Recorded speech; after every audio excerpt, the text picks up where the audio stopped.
Hey guys, welcome back to what I think is going to be my last video on past exam papers and probably my last video overall. So this is a very common question type. So you might be provided with the structure of a drug molecule or a natural product and you'll be asked some questions about it. So in this case, we're asked to identify two different geometry atoms in Lisinopril. State their geometry, bond angles and orbital hybridization.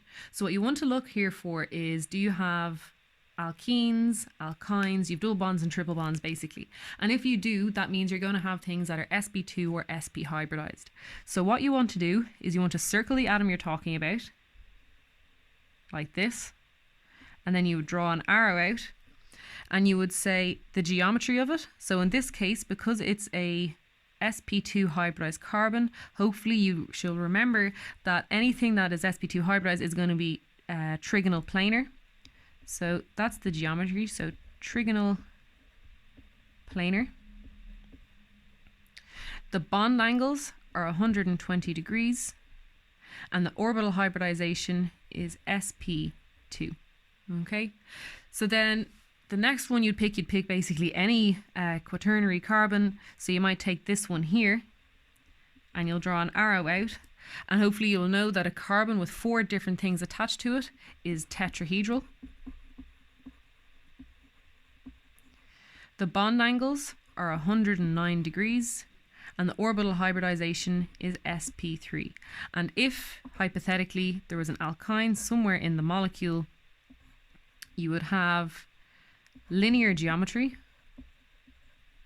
You would have 180 degree bond angles and it would be sp hybridized. So I have a video specifically on the shapes of molecules, so do check that out because it's a very common question. It's not always just about carbons. You may be asked to identify the geometry of an amine, which even though it has 4 electron domains is actually pyramidal, or you might have an oxygen, for example, which would be V-shaped or bent or angular, whichever one you would prefer. So definitely do make sure you brush up on the different types of geometries you can have in a molecule.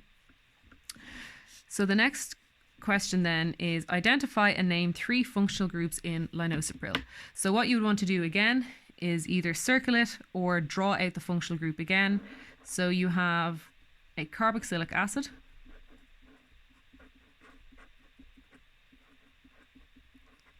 you also have an amide, you have an amine. What else do we have? And we have an aromatic ring. So again, and I said this in the last video, never put down alkane, okay? Because an alkane is not a functional group because it doesn't lend any specific property to a molecule. It doesn't make it nucleophilic or electrophilic. It doesn't really have any properties like that, so it's not a functional group. Another thing to just bear in mind is to be very careful with functional groups. A very common mistake is when people refer to this as a hydroxy group and then this as, say, a ketone or something like that, okay? So that's a carboxylic acid. It's not 2 different functional groups. And the same with an amide. Some people often will circle this and call it a ketone and then circle the nitrogen and call it an amine. So just be very, very careful. When you have a carbonyl, you have to look at the things attached on either side, okay? So define the term chirality center, identify one chiral center in Lisinopril and assign the configuration using the Kahn-Ingold-Prelog rules.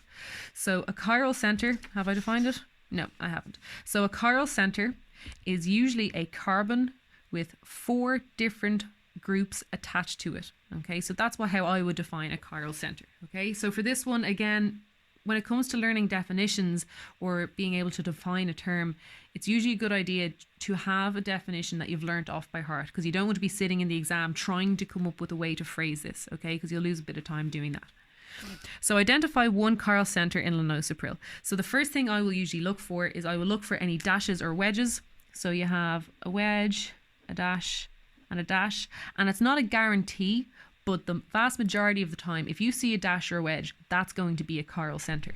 So when you see a wedge, what you want to do is just double check, well, are there 4 different groups attached to it? So this carbon has a hydrogen that isn't drawn. It has a carboxylic acid, an amine, and an alkyl group. So this is indeed a chiral center, okay? So I'm just going to take this carbon here and draw it out. Okay, so you have your carbon, and that's attached to your amine which goes on to the rest of the molecule. Then you have your wedge, and that goes on to the rest of the molecule. You have your hydrogen, and then a carboxylic acid. Okay, so most commonly when you're asked to assign the chirality, assign the configuration of a chiral center using the Can-Ingol-Prelog rules, you're also asked to give a description of what you're doing. So I'm pretty sure in the last video, or in one of the previous videos I did it, but certainly in the videos on chirality itself. Okay, so I think I did a good couple examples of assigning chirality centers. So you need to be able to say, 1, assign the priorities, 2, make sure whichever has the lowest priority, so usually your hydrogen, is dashed, and then 3, go from 1 to 2 to 3. If it's clockwise, it's or. If it's anti-clockwise, it's S. So you just need to be able to remember those 3 bullet points. So because we've taken this chiral center here, let's assign it. So hydrogen is always 4 because it has the lowest atomic number on the periodic table. So now you have a carbon, and a nitrogen. So a nitrogen has the highest atomic number. So this amine is going to be priority number 1. Then when you look at this carbon and this carbon, so just to draw it out fully, so we'll scratch that out. So this carbon is a CH2. I've drawn it a little bit silly now, but it's a carbon that's attached to 2 hydrogens and another carbon. So we're talking about this one here.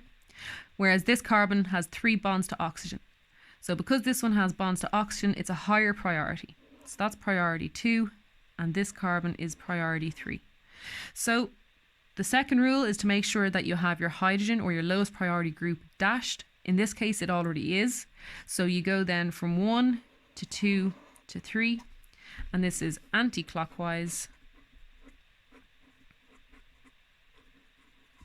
So it is S. Okay, so it's very important that you read these questions properly. So in this case, you aren't asked to describe what you're doing. Usually you will be asked to do that, okay? But if you're not, don't waste the time spending, say, 5 minutes writing out the step-by-step guide for using those rules, okay? So just do exactly what you're asked to do. So the next question is, draw 1 constitutional isomer and 1 configurational isomer of Lisinopril, and give definitions of both of these terms. So a constitutional isomer is one that has the same atoms, but they are connected in different ways, okay? So if you take the structure of Lisinopril up here, and what you do for a conformational isomer is you just change where the bonds are, okay? So I never usually make really big changes, because if you start making huge changes, you might end up making a mistake. So what I will usually do is I'll draw most of the molecule the exact same way. And then I will just move one group somewhere else. So in Lisinopril, you normally have this carboxylic acid, which is right beside your amide. So let's say we just stick it down here instead. Okay, so just to explain in a different phrasing, a constitutional isomer is one that is basically just connected differently. Okay, so to take an easier example, let's say you have 2-pentanol, okay? Now if I draw this one, this is 3-pentanol. So it has the exact same atoms. So if I were to write out the formula of this, it would be C5H1, 2, 3, 4, 5, 6, 7, 8, 9, 10, 11, 12. So it'd be C5H12O. For this one, it will also be C5H12O, but it's a different molecule. So usually it just means that the branches are somewhere else in the molecule. Okay, so that's what I mean by a constitutional isomer. Okay. A configurational isomer is one that has atoms connected in the same way, but the spatial, not special, but the spatial arrangement is different. So what I mean by spatial arrangement, I'm talking about isomers that are cis or trans or stereocenters. So if we stick with this example here, okay, so let's take our 2-pentanol. So in this case, you have 1 enantiomer. Okay, so now if I were to assign the configuration of that stereocenter, so if we just do that quickly, so this is 1, this is 4, this is 2, and this is 3. So this one is S, okay, which means this one is or. So it has a different spatial arrangement. So all the atoms are connected the same way. So all the branches are at the same position, but the stereocenter is different. Another example would be this molecule here. Okay, so this is trans. 1, 2, 3, 4. Okay, so this is a trans alkene, and this is a cis alkene. Okay, so that's what a configurational isomer has. Okay, so if you change the chirality, the aspect of chirality, or if you change a double bond's geometry from cis to trans. Okay, so just make sure you're very familiar with doing that. And again, if I were to take Lisinopril and draw a configurational isomer, I would draw it the exact same way, and then what I might do is I might just change this dash to a wedge. Okay, that would be a configurational isomer. So I'm sure that's covered in detail in your lecture notes. I personally didn't cover it in any of the videos because there's only so much time in the day, but hopefully that's clear enough to you now. So this is a really, really common type of question. You'll get something like this every single year without fail. I'm not sure how this will translate to an online exam, but I expect you'll see something similar nonetheless. So usually what it is you'll have a series of reaction arrows, and then sometimes you'll be missing reagents, sometimes you'll be missing products, and you have to work out what each of the things are and maybe explain some mechanisms. So suggest a reaction for the conversion of A to bromide B, okay? Or I suppose I probably should have written reagent here. Okay, so you need to be aware of what reagents you can use to convert an alcohol to a bromide. Okay, and to do that you want PbOr3. Okay, so the next one then is draw the structures of compounds E and F. I clearly didn't proofread this very well. Okay, so if you have an alcohol and you treat a potassium permanganate, first you're going to form a carbonyl. If that carbonyl is a ketone, it will stop there. If that carbonyl is an aldehyde, then you will make the carboxylic acid. Okay, so halfway through this reaction, you will form an aldehyde. And because it's an aldehyde, you can then oxidize it again. So product E is a carboxylic acid. So if that's not clear to you, check out the video on oxidation and reduction where I talk about why ketones can't do a second oxidation, but aldehydes can. So then the next one is draw the curly arrow mechanism for the formation of alkene D. Okay, so this is an elimination reaction. So what happens is if you take this structure here, so this is B. Bromine is a really good leaving group. Okay, so what can happen is if you take this hydrogen atom here and you have a strong base like a tert butoxide. Okay, so alkoxides are usually quite strong bases. What will happen is the negative charge on the oxygen of your alkoxide will come in and attack that hydrogen. Okay, hydrogen can only have one bond at a time. So as you form the new bond, you're going to break this old carbon-hydrogen bond. So where the electrons go are in between these two carbons. And the reason for that is as you form this new bond to this carbon here, that bromine can actually just leave. Okay? So then what you end up with is tert butanol. Okay, and then this used to have a potassium counter ion, and then K plus B or minus. Okay, so if you see an alkyl bromide, if you have a strong enough base, you can deprotonate beside the alkyl bromide to form a double bond. Okay, so you lose a hydrogen, and the electrons in that bond form a pi bond with the neighboring carbon and kick out your bromide. Okay, so that's what the mechanism is for going from B to D. So the next question is, over here, we have another page. So predict the product of compound G. That is phrased wrong, but ultimately predict what compound G is. Okay. So when you add HBr to an alkene, there's two ways this can go. Okay, so your alkene has this pi bond, which is electron rich. So I'm going to need markers for this because I need some color. So two things can happen. So if you have your HBr, okay, you can attack with the alkene to attack the proton, and as you form the new bond to hydrogen, you have to break the old bond, okay? So if you attack going this direction, so it's ultimately you're adding a hydrogen to that carbon there, what you will end up with is this structure and a Br minus. And remember, as I said in the other videos, overall, this side of the arrow is neutral, so this side has to be as well. So if you have a Br minus, you need a positive charge somewhere. And where that occurs is at this carbon here, because it used to have 4 bonds, but you use the electrons in this bond to allow this carbon to make a new bond. So your positive charge is here, okay? It's on this carbon. Now the alternative to attacking in that direction, okay, is if you go the other way. So if you attack your HBr, again, you're going to lose your bromine. What you will end up with is this structure instead. So you'll have your hydrogen, and then you will have a positive charge on the terminal carbon, okay?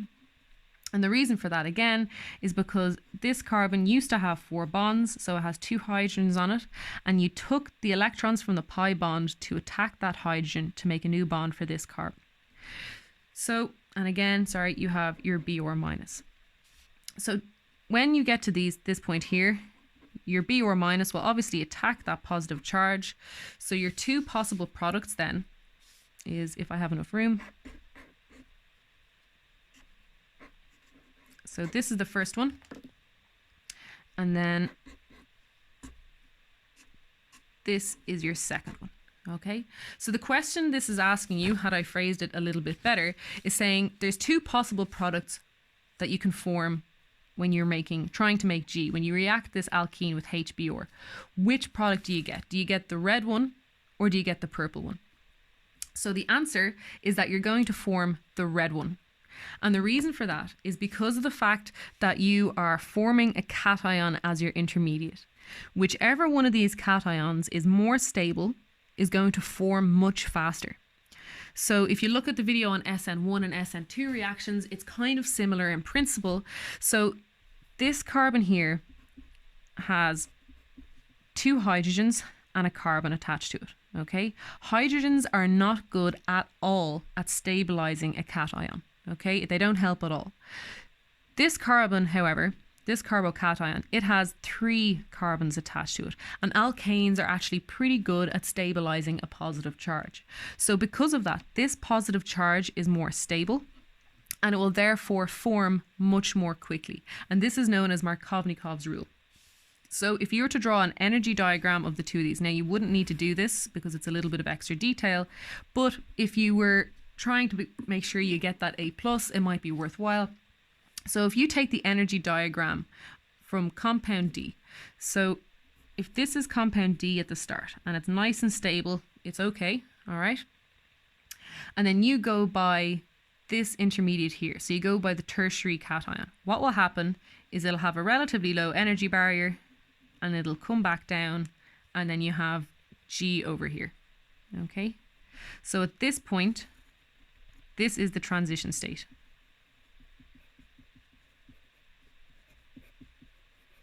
Okay, so it has to overcome the energy barrier to form this carbocation. In contrast, because the purple structure is so unstable in comparison, the energy of activation is actually considerably higher. So even though it ends up with the same stable product, it needs a lot more energy to go by this route. Okay, so for that reason, the red product is the more stable one. Okay, so that's really important. I know it's covered really clearly in your lecture notes, so do use those. So that's the answer to that question. So that is the structure of G. So this is G and this is not. Okay. So then the last question is for this section is write the IUPAC name for starting material A. Okay. So for this one, you have 1, 2, 3, 4, 5 carbons this way, or you have 1, 2, 3, 4, 5 carbons that way. Okay. So what you want to do is you want the longest branch and you want to include the alcohol on it. Okay. So if you draw it out, 1, 2, 3, 4, 5, so OH and OH. So you can number it two ways. You could number it 1, 2, 3, 4, 5, or you can go the other way and go 1, 2, 3, 4, 5. However, in this case, if you use the purple numbers, your branches end up being at the highest number positions, okay? And your alcohol also ends up being on carbon 5. So what you want to do is use the red numbers so that your alcohol is at position 1 and your branch is at position 2. So what you have is a pentane. So it's pent-an, okay? So pent for 5, AN because it's an alkane. Then at the 1 position you have an alcohol, so it's pentan 1-ol. Okay, and at the 2 position you have a methyl group, so this would be called 2-methyl pentan 1-ol. Okay, so if you want to go through some more examples of that, you can check out the video on IUPAC names. I think there's maybe 3 or 4. So to save this video being exceptionally long, I'm going to leave it there. So there's one more question I'm going to do before I leave you be with your studies. And I'll do that in the next video because I don't think anybody wants a half-hour video, especially not me. So again, please remember that all these videos are made as part of a fundraiser to raise money for Cystic Fibrosis Ireland. So please check out the GoFundMe in the description below if you haven't already donated. And remember, if you have any questions at all, just email me and I'm more than happy to help you guys out. Thanks very much.